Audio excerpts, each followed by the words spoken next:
boys? What's good? It's Herm. We're here today to talk about the big Toronto Raptors trade. A trade between the Knicks and the Raptors, moving OG to the Knicks and then some other pieces to Toronto. But I wanted to talk about the Raptors piece because it feels like most people, when they're talking about this trade, are talking about what it means for the Knicks and how it impacts them. But I think this is a great trade for the Raptors and sets them up really well for the future. And I think the Raptors have an insanely bright future. I really like what this does for them, and we're going to get into it. But before we do, think about subscribing. It's free, it's easy. If you don't like the content, you can always unsubscribe later, that's fine. But without further ado, let's just get right into it, and let's start off with the trade itself. So looking at what the pieces are here, the Knicks in this trade get OG Anunoby, obviously the headliner of this deal, as well as Precious Achiuwa, who will be big for them as a backup 5. Mitchell Robinson likely out for the year, so it's Isaiah Hartenstein as the starter, and then probably Precious Achiuwa can be your backup. I would say he's better than Jericho Sims. And then Malachi Flynn can take some of your backup point guard minutes there as well. And then for the Raptors, they get RJ Barrett, Emanuel Quickley, and a second round pick via Detroit. In case you weren't keeping up with it, Detroit has been the worst team in the league this season. We're going to ignore that Raptors loss to the Pistons tonight. We're going to pretend that didn't happen. We're not talking about that. We're talking about the trade and what it means for the Pistons' future, which I really like. But RJ Barrett, Emanuel Quickley, and that second round pick, which will very likely be 31st overall, so it is essentially a late first round pick. Not a bad pick there, and I really like the players they got back. For the Knicks, they give up a couple of very key guys to get OG, who is somewhat limited offensively despite being a great defender, maybe a top 3 perimeter defender in the league. But for them, I'm going to give it a B+. I like it, but I don't love it. But on the Raptors side, I'm going to give it an A-. I love the players they're getting back. The draft compensation wasn't quite as high as we've heard proposed in some other offers, but they do get better players back than I think a lot of people would have expected. But now let's talk about the new young core for this Raptors team. When you look at the Raptors' future, which I would say just a couple days ago looked relatively bleak outside of the main guy, but now let's just get into it and talk about all these new guys that they have, the 2 key guys and the rest of the young core. But if you're talking about the Raptors young core, you have to start with Scotty Barnes. Just 22 years old, 6'7", can play the point guard.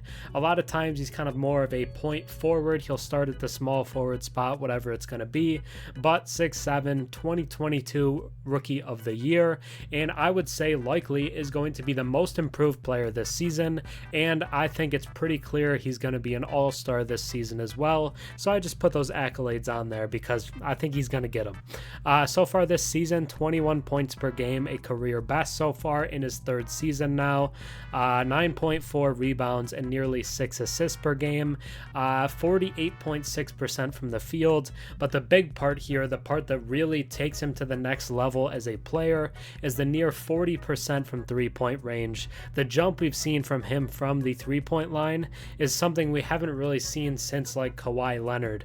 We just don't really see guys go from a low 30s guy to a nearly 40% guy. Like, this is well above average. He's taking hard, difficult 3-point shots and he's making them. And I think the ceiling is legitimately a first-team All-NBA level player. He is a phenomenal defender, and if the offense can take like more jumps from what we've already seen in just his 3rd season, he's going to be special, man. Scotty has super high upside. A lot of people said they made a mistake not giving him up for Kevin Durant. Those people were wrong. Scotty Barnes is an all-NBA caliber player right now. He could be 3rd team this year. I'm not sure he'll get that, but he's that caliber of player, and I think he has the upside of being much better than that. Scotty's a phenomenal player and a great player to build around. He's been so awesome to watch this year and is a huge part of why the Raptors' future is so bright. But then we have RJ Barrett, the Canadian kid, the Maple Mamba. They're bringing him back to Toronto.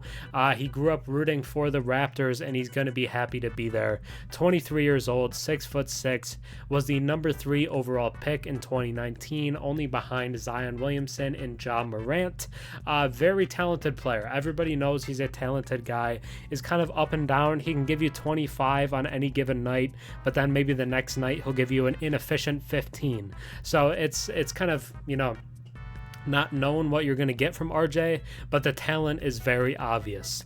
18 points per game, 4 rebounds, 2.5 assists, as well as a pretty solid perimeter defender. Kind of fits this Raptors team identity. And then I wanted to talk about specifically his performance in last year's Eastern Conference semifinals against the Miami Heat, where he averaged 21 points per game and shot 38% from 3. This is the kind of RJ you're looking for if you're the Raptors, and I think getting him out from under Tom Thibodeau is going to be huge. Tibbs had him on a really short leash. Any mistakes, he's pulling out RJ, taking him out of the game, he'll sub him out. But I think in Toronto, they'll give him more of an opportunity to make those mistakes and learn from them. And Coach Darko is a very good developmental coach as well, so I think RJ could take a noticeable jump, and his ceiling is still obviously all-star level. I don't think RJ will probably ever be an all-NBA level player. I think that's probably out the window at this point, but there's a good chance he could still be an all-star level guy. Very good scorer, a talented defender, and I think is someone that with the Raptors could look even better than what he's looked like with the Knicks, and he was underrated with New York. RJ is a legitimately very good NBA player. I've seen people say it's a horrendous contract. It's not going to look like that by the end of it. I'm telling you that for sure. Then you have Emanuel Quickley, last year's 6th Man of the Year runner-up. Not very old himself, only 24 years old, 6'3", and again was the runner-up last year. A lot of people thought he should have won. They gave it to Malcolm Brogdon. Oh well, Emanuel Quickley is awesome. Is an elite perimeter defender. People don't love the individual defensive rating, but that stat doesn't really matter that much. I've watched plenty of Knicks games. I can tell you Quickley is a very good perimeter defender, and as I saw Kevin O'Connor tweet on X earlier today, whatever you want to call it, he is the perfect fit alongside Scotty Barnes as a guy who can really space the floor, can play defense alongside him, and just has a tough mentality. I'm gonna love watching the two of them together, and I think they complement each other very well. 15 points per game for IQ, 2.5 assists, 45% from the field, and again nearly 40% from 3, just like Scotty. Very similar 3-point percentages, but has never had the opportunity to be a starter, has never even played over 30 minutes a game for a season. I think in Toronto, if Coach Darko does the right thing, he'll start Emanuel Quickley, bring Dennis Schroeder off the bench, and IQ will be a huge piece for this team moving forward and can take a very big jump because he was not unleashed to his full powers in New York, and I think he will be allowed to do that in Toronto. I think he could be an all-star level player as well. Again, a guy who's probably not an all-NBA guy, but Quickly very talented, and I like what he can become. Then you have Gary Trent Jr., a guy I'm very high on. I've been high on for a long time. I know a lot of people don't love Gary Trent Jr. They think he's kind of a shot chucker-ish, but I like Gary Trent Jr. He's a good defender, not a great defender, but a good one, and just a natural bucket. This dude is a fantastic scorer, and people forget he's only 24. Last season, we had 3 players jump up after the age of 25. Lauri Markkanen, Mikal Bridges, and Jalen Brunson all took all-star level leaps last season in terms of the talent that they were playing at, and Gary Trent Jr. is one of my candidates to be that type of guy. I think he has that in him. He's an expiring contract, so you'd have to try to bring him back in the offseason. They might look to trade him, but I really like him as a piece for them going forward. I think he has really high upside. He has had lower stats this year, has had less minutes, less shot attempts, but I think with the trading of Anunoby, who's a wing, a kind of competitor for minutes, we could see more Gary Trent Jr., and I think that would be great because last season averaged 17.5 points per game, 2.5 rebounds, and 1.6 steals. Very active in passing lanes and taking from ball handlers. 37% from 3 is about league average. It's fine, it's not great, but he did it on high volume. I think his ceiling is a near all-star, an all-star adjacent player. I don't think he's the type of guy who would be a guaranteed all-star or a perennial all-star, but can be a fringe level guy, kind of like Mikal Bridges is for the Nets, and I really like Gary Trent Jr. I don't think he gets enough love like he should. Then I have Christian Koko. A lot of people might say, oh, he's not a piece of the young core. This dude is very underrated. Koko is a good young big man piece. Has not played this year due to injuries, but in his second season, 23 years old, 7'1", a 2022 second round pick, and a lot of Raptors fans really love the flashes that they saw from Koko last season, and with the G League team with Raptors 905, got a little more opportunity to show what he can do. 13 points per game, 8 rebounds, 2.6 blocks per game is a menace, and 65% on 2-point shot attempts. Just an efficient rebounding shot blocker. Think of a Clint Capella type guy for Atlanta, or maybe a Nick Claxton type guy that we see for Brooklyn on somewhat of a higher end. But Koko, to me, I think has kind of sneaky upside and could be a long-term center for this Raptors team. And if he reaches his potential, it'll be great for them because it'll shore up that starting center spot for the long haul. Then we can move into the last guy of the young core, the last kind of definitive piece of the young core I'm going to talk about. And he hasn't started off strong, but it is rookie Grady Dick. 20 years old, 6'6", a 2023 lottery pick, was drafted as a shooter. That was what people thought he could be. He's not going to be a great defender, but he does have the ability to create his own shot a little bit, which is better than some kind of standstill shooters that you see get drafted. Can do some of that on his own, but so far the stats aren't good. 3.5 points per game, 1.2 rebounds in about 12 minutes per game in the games that he has played. 25% from 3. I think the ceiling is a JJ Redick type. Don't take that as slander. JJ was a phenomenal player, was just a very good career and a very impactful guy on a lot of playoff teams. So if Grady can become that, I think it really helps everyone, just with the spacing aspect he would provide. And then I would say that the roster has more talent for the future than many people thought, because the team had kind of stagnated. They were just running back the group of like Siakam and Van Fleet. Van Fleet's now gone. He's in Houston. But it was like Siakam, Van Fleet, and Anunoby for years. And it just felt like they were running it back. They were stuck in the mud. They weren't going anywhere. They weren't really committing to going for a playoff push or a rebuild, and people didn't know what the future was going to be. But I think in the kind of first couple months of this season, especially with this trade for young talent, but also with the emergence of Scotty Barnes, the Raptors' future has become a lot better. And just looking at kind of lineups for the future at your team here, this is just a quick kind of mock I made here, but a starting 5 of Quickley at the 1, RJ at the 2, Trent Jr. at the 3, Scotty Barnes as the point forward, would play the 4 spot technically, but would bring the ball up a lot. And then Christian Koko is your 5, and then just some other guys that I like, some young guys with the team.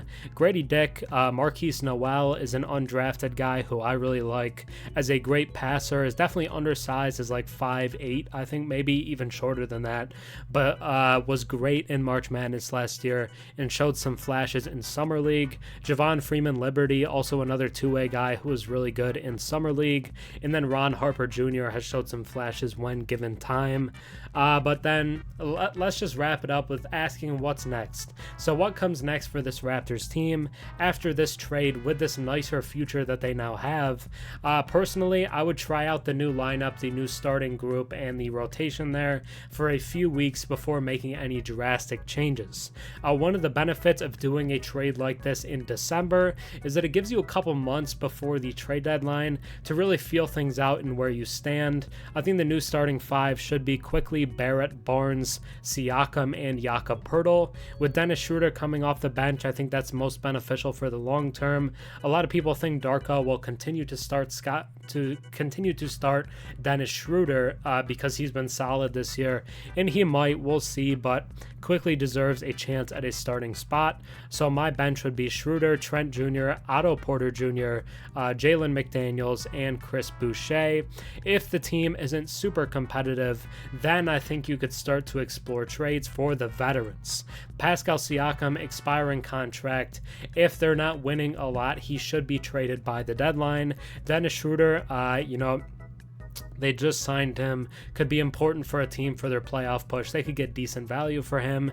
And then Jakob Poeltl, who I wouldn't love to trade as much because the center rotation right now isn't great. Chris Boucher, not really a typical 5, so I would probably try to hold on to Jakob Poeltl, but definitely look at Pascal Siakam. I would try to move him if it's not working out, and I would look at Dennis Schroeder. I think the trade makes Toronto better in the now, like competitively.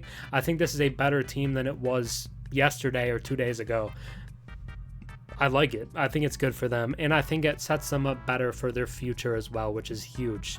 Both RJ and IQ can thrive with larger roles than they had in New York, behind Brunson and Julius Randle, and with a development-focused coach like Darko Rajakovic, I think both of these guys could show massive improvements over the next year. However, for the first time in a while, the Raptors have a direction, which is huge. It's exactly what I was talking about. In the future is bright. So if you're a Raptors fan, I think you should be really happy. Not enough people are talking about this Raptors side. Everyone's focusing on the Knicks. They're the big market team.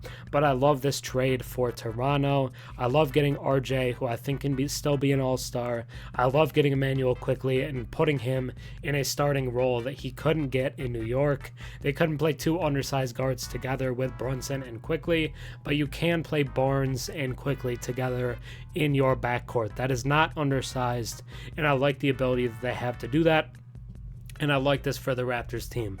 But let me know your thoughts, what you think of the deal down below, what you think of the Raptors' future. Again, I'm pretty high on it, but maybe or not, we can discuss it in the comments below. Let me know. But once again, think about subscribing. I'm on the road to 12,000 subscribers, so if you enjoy the content, think about sticking around, watching a few more videos. But thanks for watching. I hope you enjoyed. That's going to be it for me. So have a good one. Peace.